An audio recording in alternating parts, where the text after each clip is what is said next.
Continuando então a leitura, a morte é um dia que vale a pena viver, de Ana Cláudia Quintana Arantes. As nossas mortes de cada dia. Tudo deve estar sendo o que é. Clarice Lispector. Passamos a vida tentando aprender a ganhar.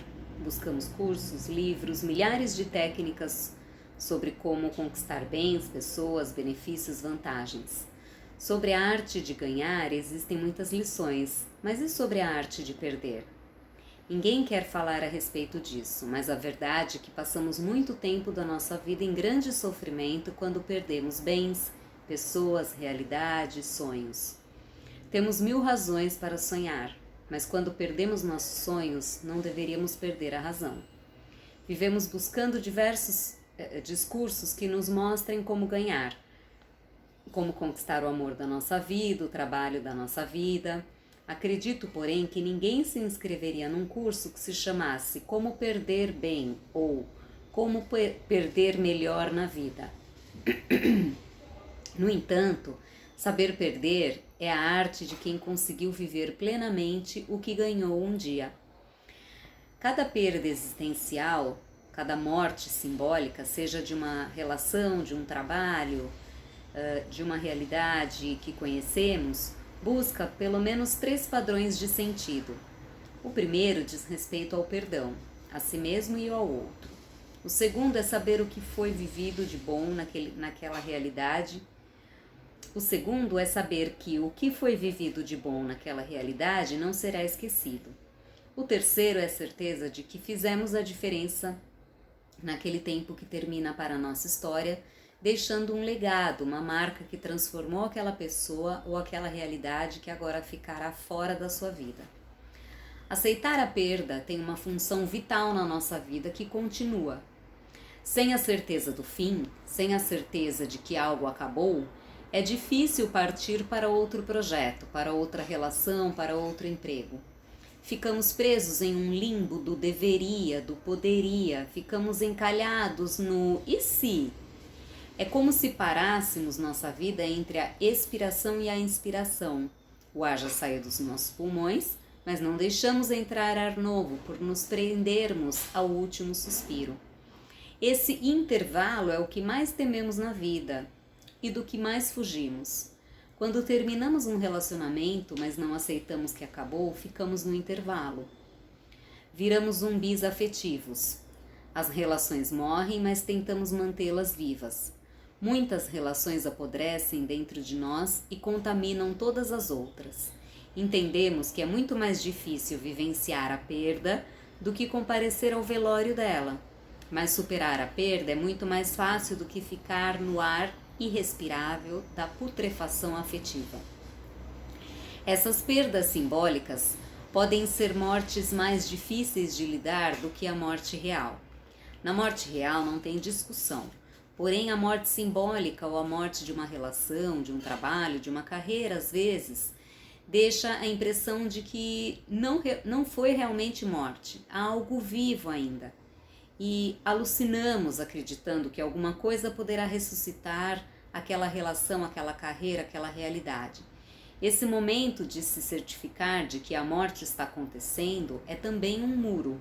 O muro daquela relação, daquele trabalho, daquele momento, daquela fase da vida.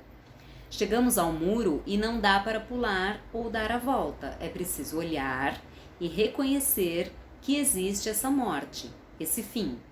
Só conseguiremos passar para a próxima etapa se tivermos uma dessas 3 confirmações, de que perdoamos, de que deixamos nossa marca ou de que levamos a história conosco, tirando dela os aprendizados possíveis. Percebo isso na condução de processos de luto que não estão relacionados com a morte em si. Primeiro nos perguntamos se há algo de que nos arrependemos, algo que contribuiu para aquela morte.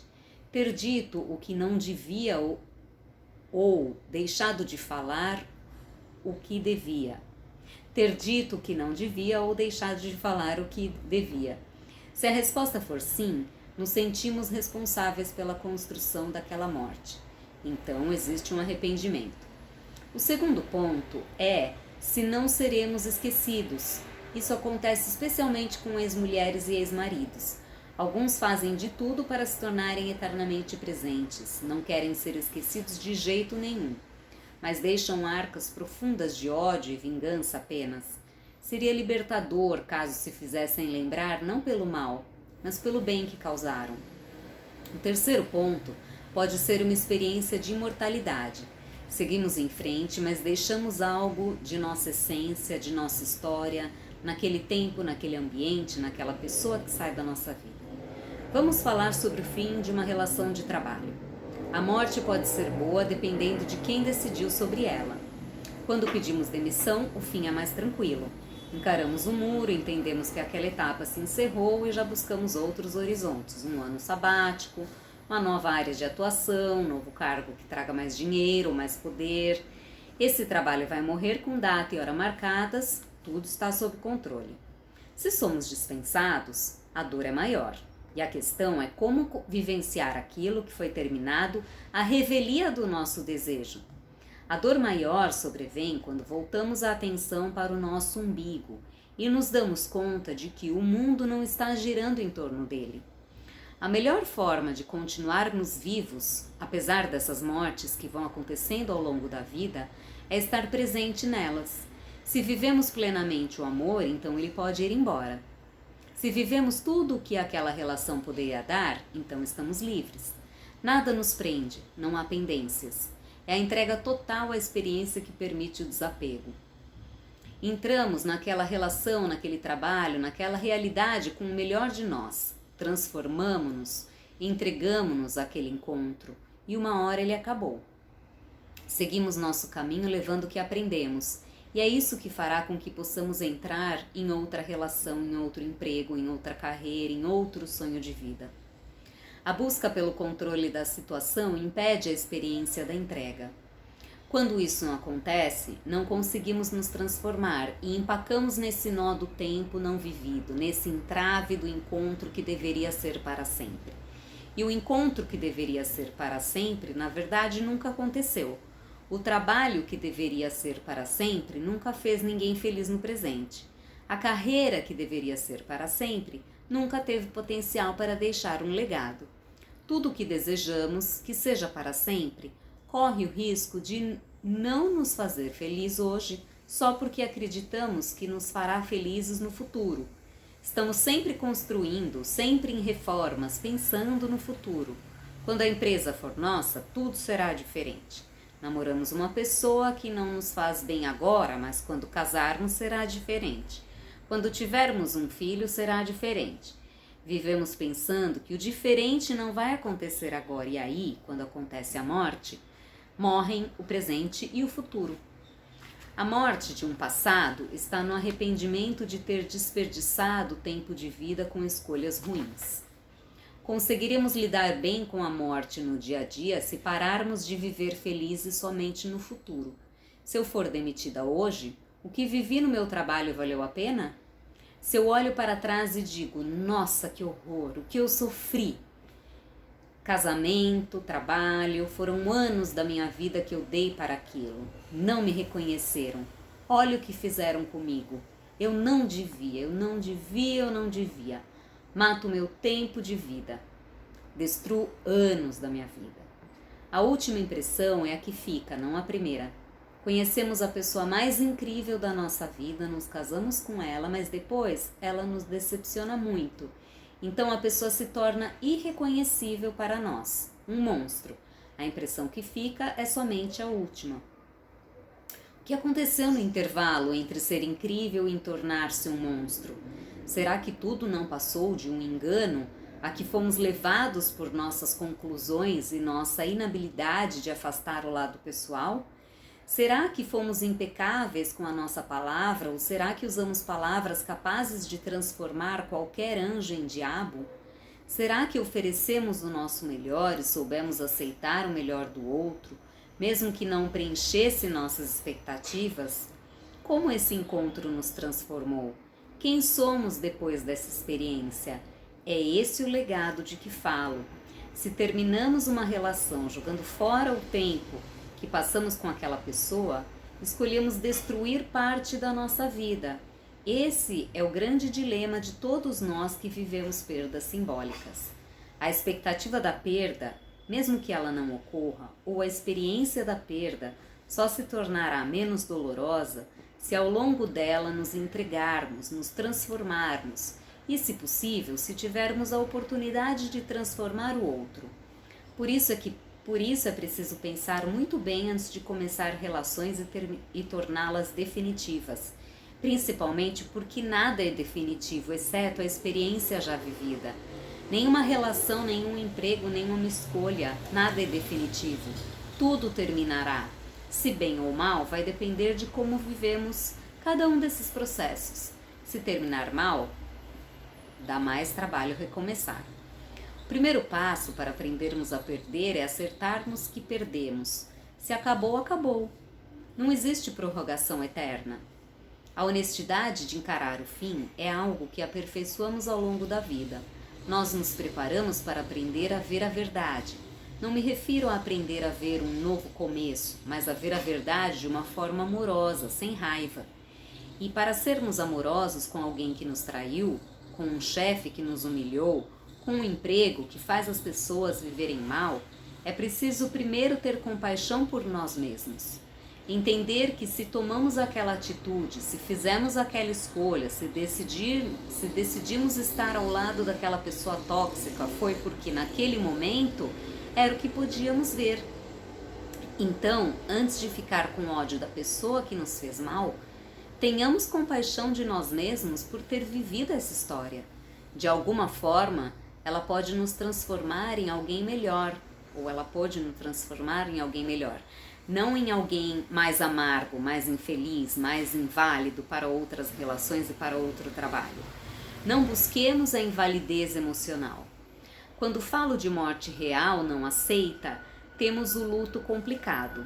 Mas quando se trata de pequenas mortes não aceitas, o resultado é invalidez.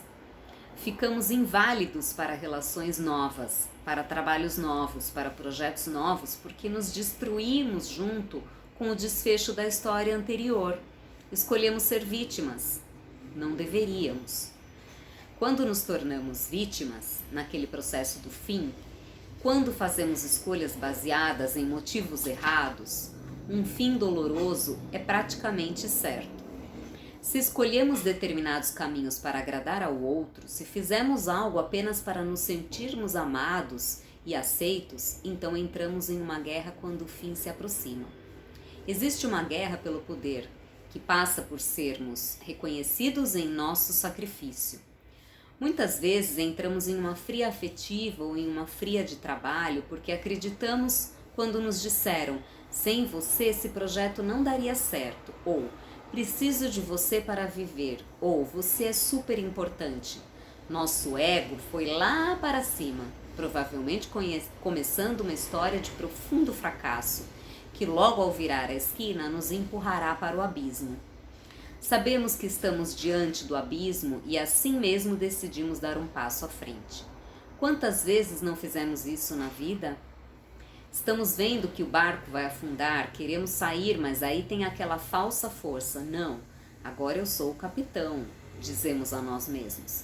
Agora vai dar certo, agora sou eu que estou no comando. Essa relação depende de mim para funcionar. Essa família depende de mim e vou fazer funcionar. Só que transformamos as pessoas em simples personagens da história. Personagens que colocamos ali esperando que se comportem do jeito que planejamos. Você não está bem aqui, então vou transferir você para ali, dizemos mentalmente. Muitas vezes os fracassos, sobretudo os afetivos, vão nessa linha. Construímos um espaço para a pessoa fazer algo que vai nos machucar.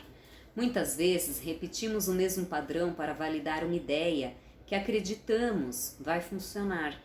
Então voltamos ao fundo do poço, porque pode ser ali o lugar mais conhecido e seguro de viver. O grande desafio é viver algo que dá certo. A posição de vítima é sempre muito perigosa, porque não nos oferece a possibilidade de superar a dor.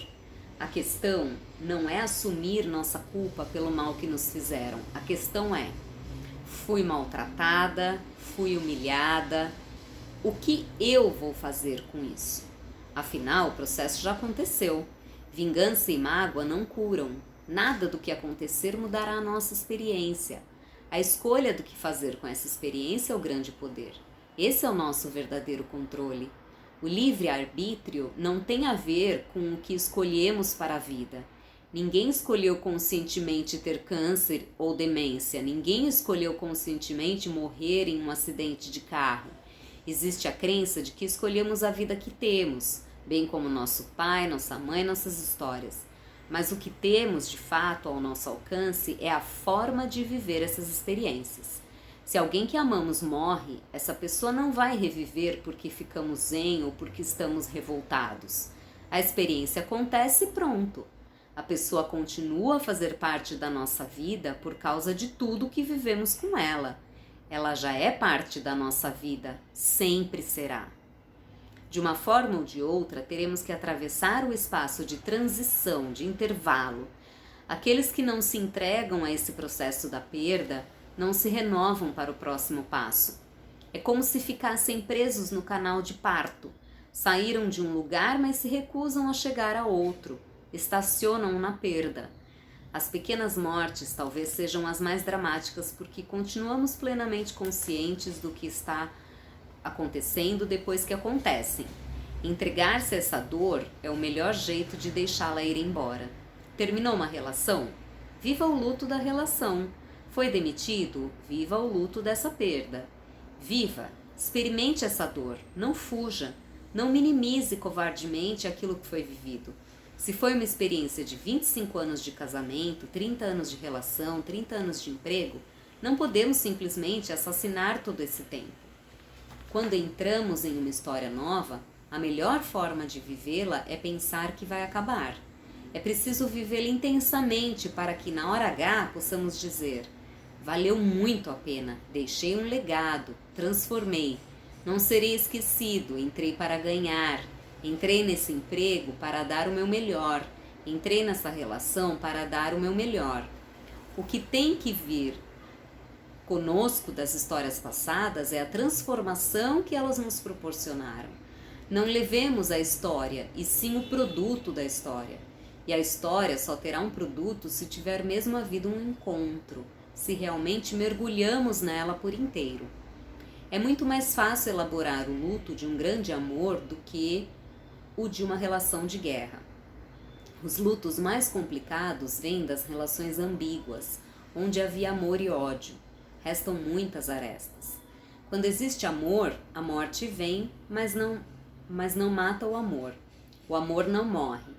Quando, porém, se trata de uma história de trabalho trágica, em que puxamos o tapete de muita gente, em que passamos noites e noites mal dormidas por causa de um projeto de que não gostávamos, o luto é muito mais caro, porque você deixou ali coisas muito valiosas. Seu caráter, seu nome, sua sensibilidade, sua qualidade de vida. Quando nos mandam embora, pensamos: paguei um preço muito alto por esses anos todos.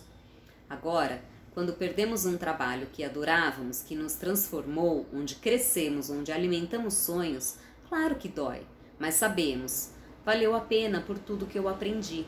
É algo que nos projeta para um mundo verdadeiro e muito mais intenso do que aquele em que estávamos vivendo. O processo mais amoroso de recuperação é aquele que diz respeito a nós mesmos. Tudo que é possível fazer é amorosidade pura quando estamos disponíveis para renascer.